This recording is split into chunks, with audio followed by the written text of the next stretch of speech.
بنگلور میں ڈرائیونگ کے دوران بس ڈرائیور کی ہارٹ اٹیک سے موت۔ چست کنڈکٹر نے فوری اسٹیئرنگ سنبھال کر مسافروں کی جان بچا لی۔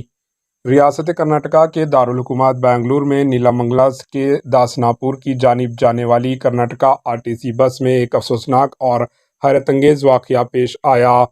بس کے ڈرائیور دوران ڈرائیونگ اچانک دل کا دورہ پڑا، جس کے سبب وہ موقع پر ہی اپنی سیٹ پر بے ہوش ہو گیا اور بعد میں انتقال کر گیا۔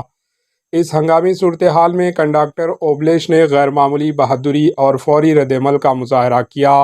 کنڈکٹر اوبلیش نے فوراً ڈرائیور کی سیٹ پر چھلانگ لگا دی اور بس کو تیزی سے قابو میں لیا، جس سے ایک ممکنہ حادثہ اور جانی نقصان کو روکا جا سکا۔ انہوں نے نہ صرف بس کو روکا بلکہ مسافروں کو بحفاظت ان کی جان بچانے کی ہر ممکن کوشش کی۔ کنڈکٹر اوبلیش کی اس بروقت اقدام نے متعدد مسافروں کی جان بچا لی اور ان کی حاضر دماغی کو سراہا جا رہا ہے۔ اس واقعے کے بعد مسافروں اور عینی شاہدین نے کنڈکٹر اوبلیش کی بہادری اور فوری عمل کی تعریف کی، جس نے ایک بڑی تباہی کو ٹال دیا۔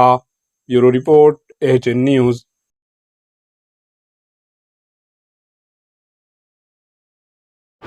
AHN نیوز کو لائک کریں، شیئر کریں اور سبسکرائب کرنا نہ بھولیں۔